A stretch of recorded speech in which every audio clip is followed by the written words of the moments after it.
Let's see what old Cameron's got to say. I fucking love he's James cool. Cameron. He's so fucking cool. Where the fuck is Cameron? Where the hell is Cameron? You know there was a fucking miserable dinner at Musso and Frank's like a couple days ago where Cameron took all of his friends and family.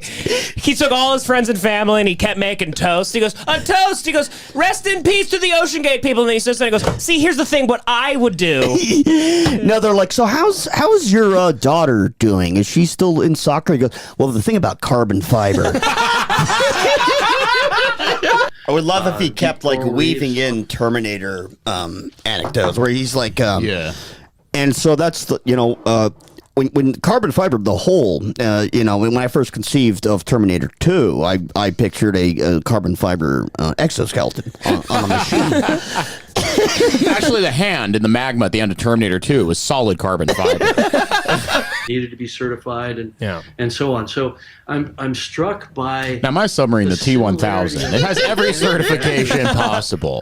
Where for him to have died tragically in this way is almost impossible. He goes, a tragedy like this reminds me of the tragedy in Terminator 2 in Skynet when they wiped out a lot. They basically eradicated human beings. When John Connor called his parents and they were actually indeed dead and weren't alive, and it was the T-2000 pretending to be his parents. It was the T-1000, and he was mimicking their voice. And there's imagine your foster parents, their voices are being mimicked by a machine. Imagine your foster dad trying to reach for a carton of milk, and the T-1000 is in his living room, and he spears through the milk into his eyeball and kills it. Through the milk and kills him.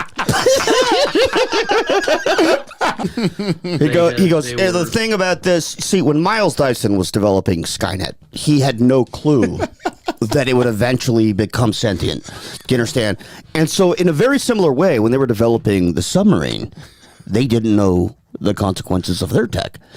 So Miles Dyson, and when Sarah Connor went to Miles' house with the machine gun. Sarah Connor. You remember that guy's name? Miles. He's like, okay, listen. In Aliens, when they cordoned themselves off in that office space, they had to make sure that office space was airtight, or else the aliens would get in there. And he was like, when they had the sentry guns outside, and they're watching those bullets slowly go down. It all comes down to pressure, okay?